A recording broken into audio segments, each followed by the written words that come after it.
Hi, this is Alex from Groovy Entertainment. Today we got another broken record to play for you. Today's book is Black Beauty, requested by one of my subscriber, Asher the Elder. This is from 1966. So let's get started.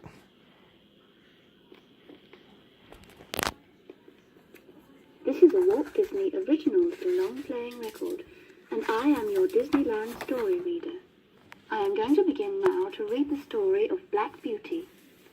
You can read along with me in your book. You will know it is time to turn the page when Tinker Bell rings her little bells like this. Let's begin now. When I was a very young colt, I lived on my mother's milk. In the daytime, I ran in the meadow by her side, and at night I laid down close by her. Soon I was old enough to eat grass like all the other horses. As time went on, my coat grew fine and soft and was shiny black. I had one white foot and a white star on my forehead. When I was 4 years old, it was time for my breaking in. That means to teach a horse to wear a saddle and bridle and to carry a rider on his back. My master's kind words and gentle ways taught me to wear my bit and bridle. Next came the saddle. My master put it on very gently. Finally, he got on my back and rode me around the meadow. I soon became accustomed to it, and was rather proud. Then a blacksmith nailed iron shoes to my hoofs. It didn't hurt, but my feet felt very stiff and heavy. A horse never knows who may buy him. It is all a chance. I was most fortunate in my second master, Squire Gordon of Birtwick. It was the squire's wife who named me Black Beauty. It was a good name, and I was determined to live up to it. My life at Squire Gordon's was very pleasant.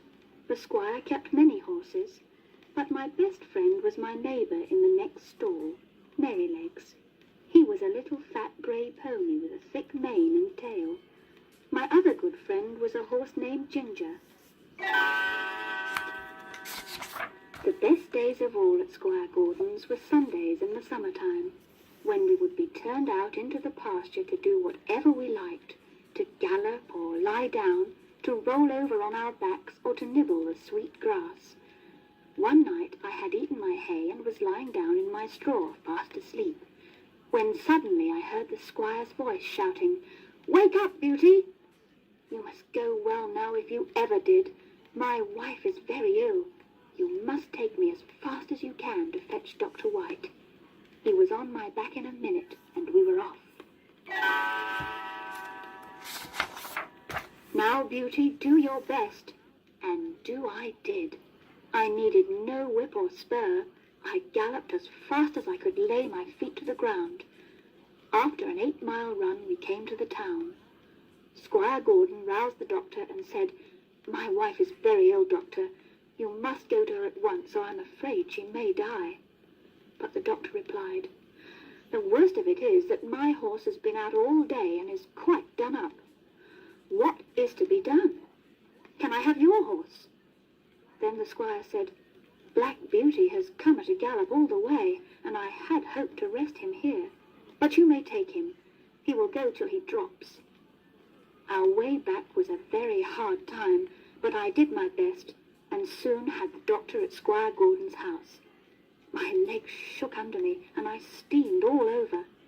The new stable boy did not put my warm blanket on me. He gave me a pail full of cold water to drink. It was exactly the wrong thing to do. Soon I began to shake and tremble and turn deadly cold. My legs ached and I felt sore all over. For the next few days I was very ill. Then the squire came to visit me. "My poor Beauty," he said. "My good horse, you saved your mistress's life, but you almost lost your own." My mistress was never really well again, and the squire had to move to a warmer climate. This meant that all the squire's horses had to be sold. My new home was a grand place in the country. The head groom was a man named Reuben Smith. It was was his doing that led me into great misfortune. One day he rode me into town and went drinking in the taverns. When he returned to me, he didn't notice I had a loose nail in one of my front shoes, and so off we went for home at a gallop. Going full speed over the stony roads caused my shoe to become loose. Finally, it came off. Then I stumbled and fell with violence on both my knees. Reuben Smith was flung off and killed. When my knees were sufficiently healed, I was turned into a small meadow for a month of rest. One day my master came to examine me. "This horse is ruined," said my master. "We will have to sell him at the horse fair." At the horse fair near London, I was bought by a gentle, small man. His name was Jerry Barker, a London cabby. Life in the great city of London as a cab horse was very exciting for me. Jerry was a good driver, and soon he and I understood each other as well as horse and man can do. It was hard work, but I didn't mind it. It was summer when I first came to London, and when winter came on, Jerry grew sickly. Then a bad thing happened on Christmas Day. We took a gentleman and his lady to a party and waited to return them to their home. It was a long wait in a bitter cold. Jerry and I were half frozen. By the time we got home, Jerry was very ill. He was in bed for 2 weeks and almost died. When he recovered, the doctor said he must give up his cab and move to the country. So it was another sad parting for me. I was sold to a corn dealer and driven by the foreman, who was a cruel man, always whipping and overloading the horses. The overloading was hard on me, as I was now an old horse, not at all the strong black beauty of my youth. One day my load was heavier than usual, and part of the road was steep uphill. I used all my strength, but was obliged continually to stop. The foreman laid his whip on. I struggled to keep going, but then my feet slipped and I fell heavily to the ground on my side. This made the foreman more furious. He laid the whip on, shouting, "Get up! Get up!" As I struggled to regain my feet, I heard a lady say, "Please, please, do not whip your horse any more." There were 2 ladies, and they came over and stroked my head. They were very angry at the foreman. As I looked at the ladies, they seemed somehow familiar to me, and in a flash I realized it was Miss Jessie and Miss Flora, daughters of Squire Gordon. As they petted me, they recognized my markings. "Black Beauty," they said. "What a way to find you." Together we all went back to the corn dealer, and Miss Jessie and Miss Flora bought me from him. So it was I came back to my old home at Birtwick. I have now lived in this happy place for a year since my return.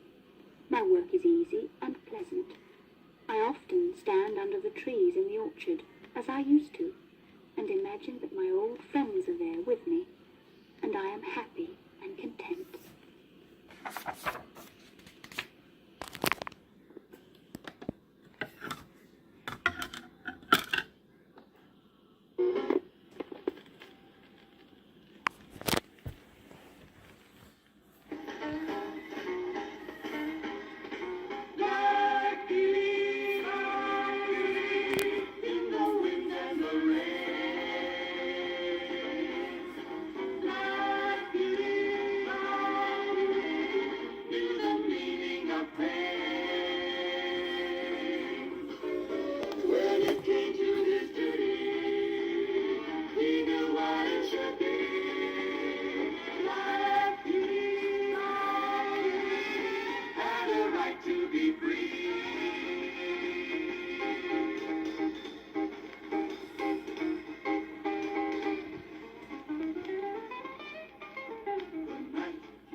So that was Black Beauty from 1966, requested by Asher the Elder.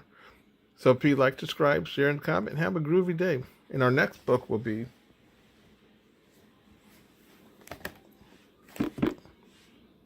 Aladdin and His Lamp.